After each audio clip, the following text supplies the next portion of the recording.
Apa yang kita amal hari ini bukan ada kaitan dengan ajaran Taurat. Kalau ajaran Taurat pun sesat. Ini Yahudi Nasara. Walan tarwa ankal Yahud walan Nasara hatta tattabi'a millatahum. Al-Baqarah 120.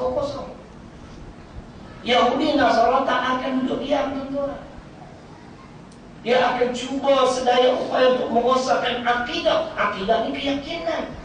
Sebab tu hal ini kita tidak yakin dengan undang-undang Islam. Akhirnya undang-undang kita yang mulia ini diperlekeh oleh orang bukan Islam. Dalam negara kita tengok begitu biadab sekali. Mereka menghina kalau dilaksanakan hudud 1.2 juta orang akan hilang pekerjaan. Ada yang ini potong tangan ni orang kafir kata. Negara akan muflis. Negara Greece, Italy dan Portugal tak laksana hudud, mereka juga muflis. Tuan-tuan, Republic of Ireland tak ada wang nak bayar gaji pekerja. Kerajaan Republic of Ireland awal tahun 2012 juga muflis, tak ada wang nak bayar gaji. Apakah Republic of Ireland melaksanakan hudud? Dia tak semua orang kafir. Kalau dia hidup sezaman dengan Sayyidina Abu Bakar, lepas muka dia. Betul. Jangan kata Umar, tuan-tuan. Siapa kata Abu Bakar ni lemah lembut? Siapa kata? Pembohong. Tak betul. Dia tegar. Kena pada tempat. Ketika seorang kafir bernama guru Yahudi bernama Fanhas menghina Islam, dia berbahasa, kawan tu dia datang. Dia tak lemah lembut. Yang lemah lembut hendak kilau. Oh, hoi. Ya, jangan kilau. Ya.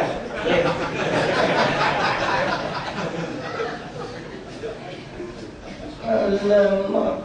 Saya tak alim tuan-tuan. Kalau tuan-tuan nak berdebat dengan sila. Quran hadis. Bukan kita cakap besar, kita yakin dengan ilmu yang Allah punya pada saya. Itu dah bangun kan? Pokok dia apa? Pokok serban hebat.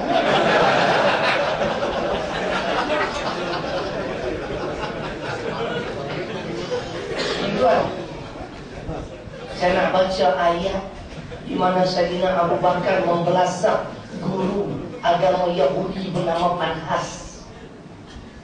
Turun ayat 181 Ali Imran surah ketiga. Bila ketika mana dia sedang berdakwah kepada sekumpulan Yahudi, mengajak mereka kepada Islam, Fanhas pendeta Yahudi ni kata apa? Macam mana kami nak terima Islam? Tuhan kamu miskin, kami orang Yahudi kaya. Karena perkataan tu, tuan-tuan, Sayyidina Abu Bakar membelasah dia. Dia mengadu kepada Nabi. Dia kata, Muhammad, unzur. Tengok dia. Ni lebahlah aku ni.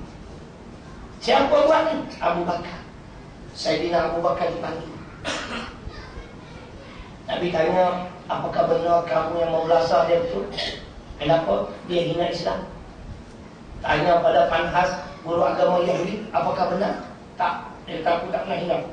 Maka Allah turunkan, laqad sami'allahu qaulal ladzina qalu innallaha faqirun wa nahnu aghniya. Ali Imran 181. Ayat ini diturunkan oleh Allah, pertama membenarkan kata-kata Sayyidina Abu Bakar, dia tidak berbohong. Yang kedua, membenarkan tindakan Sayyidina Abu Bakar membelasah si kafir tadi. Maknanya kali kalau ada orang kafir di Indonesia hina Islam, ampal banyak cukup. Jangan bagi muka, bagi. Jangan nanduk saja.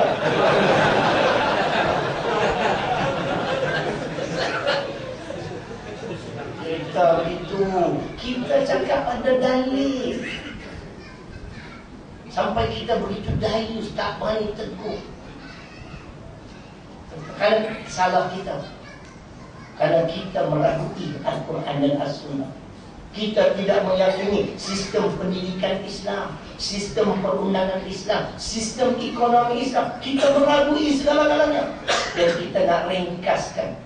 Tadi kita mula 8 suku. Nak pergi pukul berapa tuan kursi? 10 suku. Tuan-tuan boleh tunggu sampai 10 suku? 4 suku lah saya lagi. Ni, dengar ni muslimat. Ni ada ni di tangan saya, insyaAllah ada. Saya akan baca surah ke-9 At-Taubah ayat 125. Hukum meragui Al-Quran. Kalau mati jadi apa? Jangan main-main.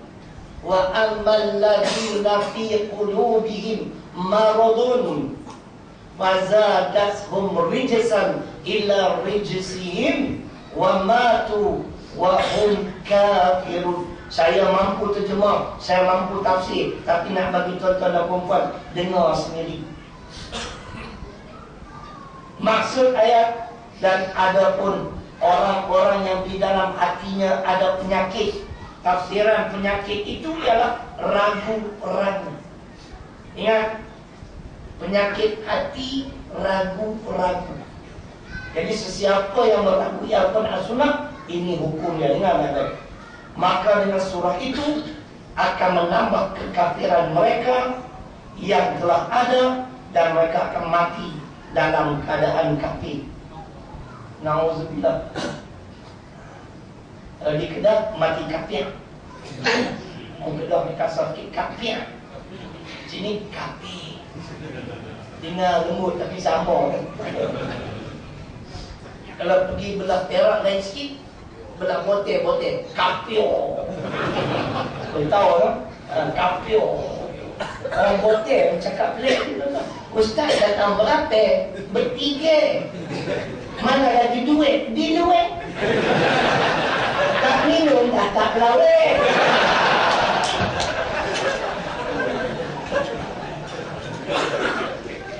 Ketawa juga. Hukum kena jaga. Saya ulang, surah ke-9 At-Taubah 125. Meragui Al-Quran mati kafir. Terpulang pada tuan-tuan. Saya tegak. Saya bercakap ada dalil. Apa saya nak bimbang? Ada hadis, ada Quran. Nampak? Itu yang pertama. Makna kita sepatutnya menghayati kelahiran Nabi sallallahu alaihi wasallam dengan meyakini kebenaran Al-Quran dan As-Sunnah. Jangan ragu terhadap Al-Quran, kerana Al-Quran adalah kalam Allah. Jangan meragui Sunnah, kerana Nabi dipandu dengan wahyu. Itu yang pertama. Semua tiga. Habis cepat, kita pulang cepat, makan cepat. Ustaznya lo banyak sikit. Kamu wedding Ustaz, kita sekali. Hampa makan buffet, kami makan udang kan? Saya makan tak banyak sebenarnya. Tengok badan saya. Satu sudu 5 pinggan. Yang kedua, penghayatan yang kedua, ketika mana kita menyambut Maulid Rasul, tidak cukup, tidak memadai sekadar meyakini kebenaran Al-Quran. Yang kedua, tuntutannya mematuhi segala perintah-perintah yang terkandung di dalam Al-Quran dan As-Sunnah. Oh, datang Ustaz, UIA, PhD, hebat, BA, MA, Master, PhD, baca hadis Bukhari. Al-mar'u ma'a man ahabba. Manusia pada hari akhirat nanti dia akan bersama-sama dengan orang yang dia kasih. Justru itu tuan-tuan dan perempuan, marilah kita memperbanyakkan selawat kepada Nabi sallallahu alaihi wasallam. Apakah dengan berselawat anda kita beriman? Dia baca pula Al-Ahzab ayat 56. Innallaha wa malaikatahu yusalluna 'alan nabi ya ayyuhalladzina amanu sallu 'alaihi wa sallimu taslima. Dia susuli dengan hadis Muslim, man shalla 'alayya salatan sallallahu 'alaihi biha asyra. Barang siapa yang berselawat ke atasku dengan satu kali selawat, nescaya aku akan berselawat, Allah akan selawat ke atasnya dengan 10 kali selawat. Tuan-tuan kalau dengar ceramah macam ni, senang sangat nak masuk syurga. Banyak selawat kat Nabi, kita akan tinggal bersama-sama dengan Nabi. Siapa kata panggil ustaz tu, mai pun nak jawab. Tuntutan daripada ayat 31 Ali Imran tak cukup, tidak memadai. Hanya berselawat tak cukup muslimat. Dia ada tuntutan. Apa? Qul in kuntum tuhibbunallah fattabi'uni yuhibbukumullah wa yaghfir lakum dhunubakum wallahu ghafurur rahim. Maksudnya, katakanlah wahai Muhammad, Allah perintahkan kepada Nabi sallallahu alaihi wasallam supaya menyatakan perkara ini kepada umat Islam. Apa dia? In kuntum tuhibbunallah, wahai umatku, sekiranya kamu benar-benar mencintai Allah, dengar. Fattabi'uni, maka kamu kena ikut aku. Apa dia ikut Rasul? Macam mana nak membuktikan kita di antara umat yang ikut Rasul? Ada ayat Quran surah 59 suratul Hasyr di pertengahan ayat ke-7. Wa ma atakumur rasul fakhudhuh wa ma nahakum anhu fantahu. Dan apa yang Muhammad perintah pada kamu, suruhan, kamu kena buat, kamu kena tunai. Dan apa yang dicegah dan ditegak, kamu kena tinggal sama sekali. Ni tanda cinta. Fattabi'uni, kamu kena ikut aku. Ikut perintah aku yang terkandung dalam Al-Quran dan juga As-Sunnah. Yuhibbukumullah, nescaya Allah akan mencintaimu. Ampun, kalau sekadar selawat boleh masuk syurga ke Bilal, senangnya. Yang Nabi susah payah berperang 19 kali buat apa? Yang Nabi susah payah berhijrah pada Mekah ke Madinah untuk apa? Bacalah sejarah sama. Wa yaghfir lakum dhunubakum, dan aku akan mengampunkan dosa-dosa kamu, kata Allah. Wallahu ghafurur rahim, dan adalah Allah itu Maha Pengampun lagi Maha Penyayang. Jadi tuntutan atau penghayatan yang kedua, wajib mematuhi segala perintah-perintah yang terkandung di dalam Al-Quran dan As-Sunnah. Dalam Al-Quran dan As-Sunnah bukan dinyatakan soal solat saja. Orang Ismillah ni siapa aja tuan-tuan saya yang tak tahu. Jaga solat, puasa, zakat, haji, syurga. Siapa kita? Panggil ustaz, naik forum jalan aku. Tak banyak kau ni. Ni, dengar letik nak baca hadis Muslim. Kemudian saya akan baca beberapa ayat Quran. Nak masuk syurga lagi? Masuk. Jangan lupa sakti. Pakai minyak sakti lah. Muslimat, masuk syurga kan? La yadkhula ahadun jannah bi'amalihi. Qalu wala anta ya Rasulullah. Qala wala ana illa ayyata ghamadan yadahu birahmati. Rawahu Muslim. Dalam kitab Riyadhus Shalihin, yang bermaksud sekali-kali seseorang itu tidak akan dapat memasuki surga Allah dengan amalan-amalannya. Sahabat bertanya, apakah termasuk dengan engkau ya Rasulullah? Ya, termasuk dengan aku. Faham tu Bilal? Amalan tu Bilal tak mampu untuk menjamin tu Bilal masuk syurga dengan amalan. Faham? Dia kata silap tu kat depan. Dia Pak Iman dari luar. Ustaz yang bimbang nanti ikut tanya dia. Nampak? Kecuali kata Nabi SAW, dengar baik, yang akan masuk syurga ialah orang-orang yang diliputi rahmat Allah Subhanahu wa taala. Kasih sayang Allah. Kalau rahmat Allah, tuan-tuan, kita bakal memasuki syurganya. Tapi ada tuntutan yang perlu kita sempurnakan terlebih dahulu untuk mendapat rahmat. Bolehkah masuk universiti kalau tak ada SPM? Dapat 9E. 9E nak masuk universiti. Universiti awak sendiri boleh lah.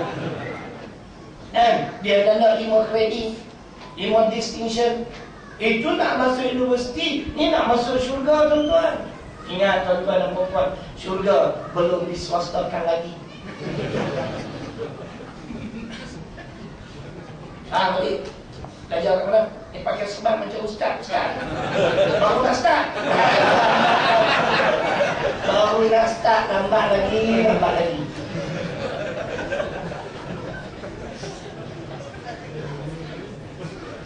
Muslimat faham tak ni apa saya cerita malam ni? Saya pun tak faham apa saya kata.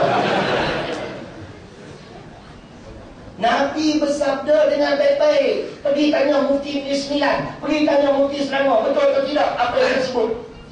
Kesemua kita bakal memasuki syurga Allah dengan rahmatnya. Tetapi ada tuntutan untuk mendapat rahmat. Ni yang kita bahas. Wajib mematuhi Al-Quran dan Sunnah. Apa dalam Quran? Ali Imran ayat 132. Yang senang masuk syurga. Yang dijanji syurga 10 orang saja. Dia kalangan orang lelaki. Abu Bakar, Umar, Osman, Ali, Abu Ubaidah, Talha, Zubair, Abdurrahman bin Auf. Ada seorang lagi, siapa lagi yang saya tertinggal? Sa'id bin Zaid, Sa'ad bin Waqqas. 10 orang. Nama saya tak ada, tuan-tuan. Hampa dia ketawa, hampa lagi tak ada.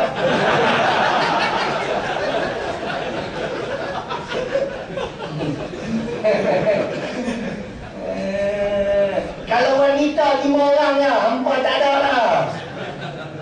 Bini ustaz tak ada. Khadijah, Fatimah, Maryam, Asia isteri Fir'aun, Aisyah. 5 saja. Nampak? Di antara hadis menyebut sedemikian. Muka tak mari. Mentang-mentang solat sunat, baca Quran, ahli syurga. Perintah Tuhan tak ikut. Fikir sikit lah. Apa yang Allah suruh wajib dilaksanakan. Bukan Allah suruh solat, puasa, zakat, haji saja. Apa lagi Tuhan suruh? Siapa boleh jawab? Tok Bilal 10 minit. Bilal tersilap dulu kat depan. Kalau aku tahu duduk kat luar. Di luar tu kan saya batu duduk kat luar tu. Nak pulang cepat tu. Agak-agak panas tengok. Bangun balik. Allah suruh kita laksana hudud. Ni nak beritahu orang 9. Hudud benda yang wajib, qat'i. Mengingkari, menyatakan tak wajib, Jahannam, batal Islam dan iman. Saya nak baca dalil qat'i, surah keempat ayat 105 An-Nisa. Inna anzalna ilaikal kitaba bil haqq litahkuma bainan nas bima arakallah wa la takunil khainina khasima. Bagi saya, orang berdana saya tak suka. Saya bimbang nanti panel cerai. Cakap dia korang nanti tu banyak yang panel-panel ni. Dia aku ceramah seorang, tak puas hati jumpa dia. Tak ada masalah. Kita cakap dari Quran surah keempat ayat 105 An-Nisa, dalil qat'i. Dengar maknanya. Sesungguhnya Allah telah menurunkan Alkitab, yakni Al-Quran, membawa kebenaran. Untuk apa Al-Quran diturunkan? Dengar baik-baik. Litahkuma bainan nas, supaya kamu menghukum manusia bima arakallah, dengan apa yang dinyatakan oleh Allah dalam Quran. Dalam Quran, hukuman kepada pencuri potong tangan, lagi bukan penjara. Ini kata silap, aku dah tahu. Dia dengar aku tak tahu dia tu lagi. Yang ni bakal lagi. Kita nak masuk parlimen terus. Jangan main-main. Lembagaan sekutuan semua saya hafal. Jangan main-main dengan saya. Bukan Quran, hadis. Ini Tuhan sebut. Kamu dalam menghukum manusia berdasarkan apa yang kunyatakan dalam Quran. Ni bila dengar hudud, mula tak suka. Yang buat hidung kembang mana? Tu menandakan dia benci. Dalam ni ada, kita dengar apa hukum orang benci terhadap undang-undang Islam. Ni ada tafsir. Saat ni saya baca. Dalam Quran Al-Ma'idah 38, pencuri potong tangan, wasariqu wasariqatu faqta'u aydiyahuma jazaa'an bima kasaba nakala min Allah. Faham tak ni? Orang pada kasih tapi sama. Kan? Jemput yang betul-betul berani cakapnya. Ni cerita nak tips murah rezeki. Sebab tu memang ling-ling. Dan akhirnya mata lain judi.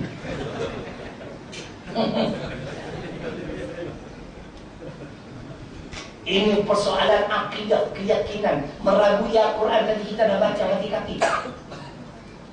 Wala takulil khatimina khasima. Dan jangan kamu menjadi penendang kerana membela orang-orang khianat. Saya nak terus ringkaskan ayat 44. Saya ingat mungkin ada tafsiran tadi. Kita dengar. Hukum orang-orang yang membenci kepada undang-undang Islam. Saya nak tanya tuan-tuan dan puan, siapa yang cipta alam ini? Bilal, betul. Kalau tu Bilal jawab semua betul, saya bagi hadiah. Siapa yang cipta alam ini? Kita makan dan minum rezeki siapa? Kita sedut udara siapa? Kita menumpang di bumi siapa? Minta duit kat kongsi.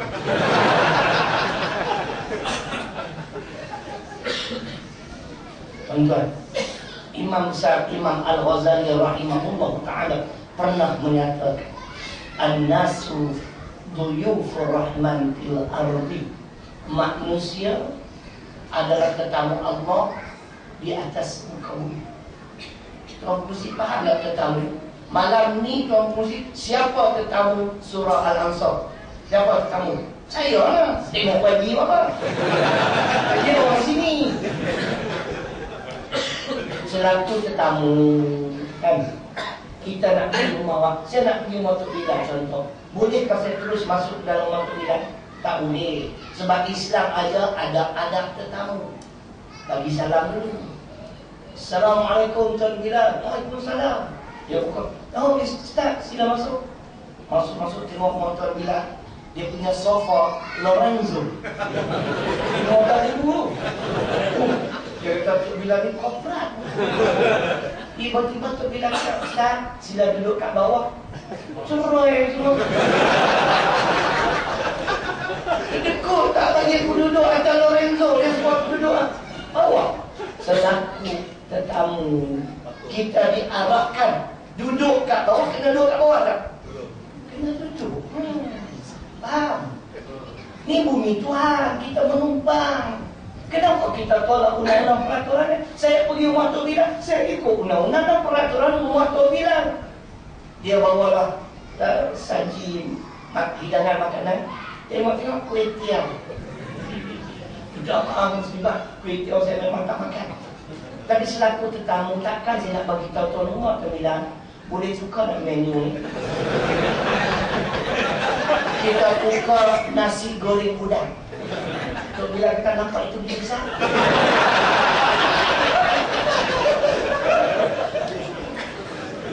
Beban.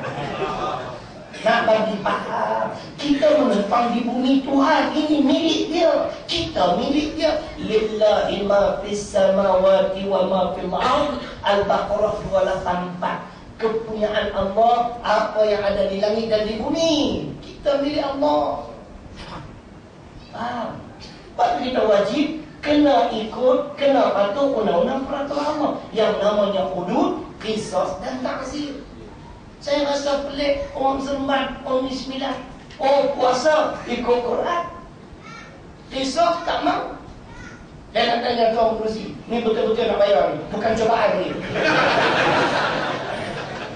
Ayat puasa dengan ayat qisas yang mana terlebih dahulu kita bertemu dalam Quran?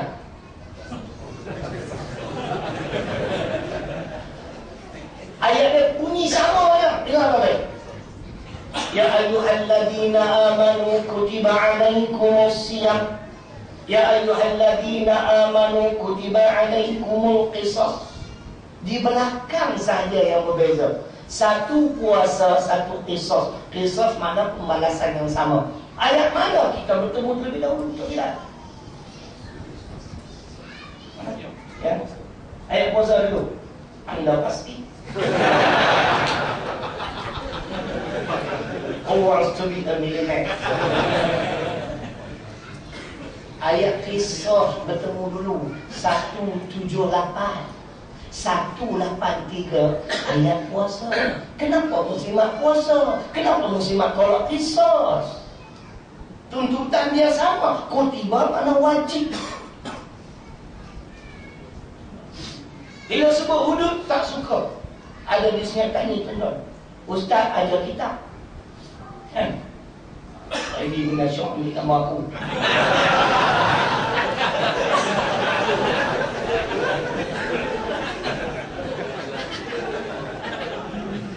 Ustaz buka kitab, baca kitab, sebut hudud. Dia bangun. Dia komplain dekat ATK. Tak ada lain. Hudud. Apa maknanya muslimat? Dia benci.